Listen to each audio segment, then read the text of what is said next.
Hello. Firstly, let me introduce myself. My name's Bessie, and I started to help Greyhound gapping.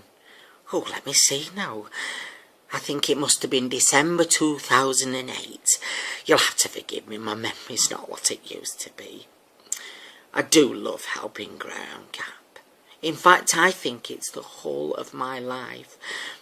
Greyhound Gap is a small, independent charity that was set up to save greyhounds, lurchers and other sighthounds who, well, bless them, have found themselves in a put-to-sleep situation in UK pounds. But if Greyhound Gap get them, well, then they rehabilitate them and they rehome the poor little mites throughout the whole country. And before they do that and get them to a new home, well, they're neutered, they're defleed, wormed and vaccinated. And that's where I come in. You see, I transport these dogs to the vets, but I also help to transport dogs all over the country, sometimes taking them from the pound when the time's up to a place of safety. But I'm afraid time takes its toll, and it's now getting harder and harder for me to get going. I mean, particularly on cold, wet mornings. Well, I'm struggling, you see, to even go the distances that I used to. And, well, it breaks my heart to admit it, but I know they can no longer trust me to get the job done as well as in the past.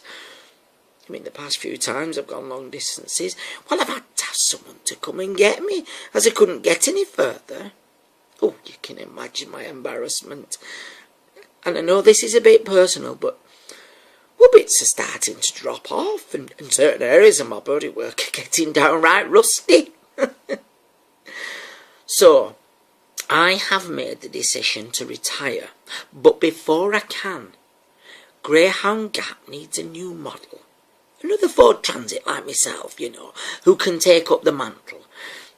I know this is going to be very costly, I do, but if the lovely trustees at Support Adoption for Pets could see the way into granting Greyhound Gap the funds to purchase a new van, well, I can retire happy, knowing that future hounds will be transported in comfort and safety. Now, I've said my piece, and I know I'll just be upsetting myself, so I'm going to have to go, but I'll leave you with one of our lovely volunteers who can explain it all in a bit more detail. Thank you so much for listening. Goodbye. Well, this is Bessie in all her glory, or should I say, all her rust. What we're looking for is £20,000 for a low mileage second-hand van, same as this. So we can take all these cages and put them straight into the other van, plus air conditioning. So we don't have to buy all new cages. So this van is costing so much money in repairs to keep it on the road. We're taking that from the dogs. So we'd be really, really grateful if we could award us that money so we can help more dogs and help save more lives. Thank you.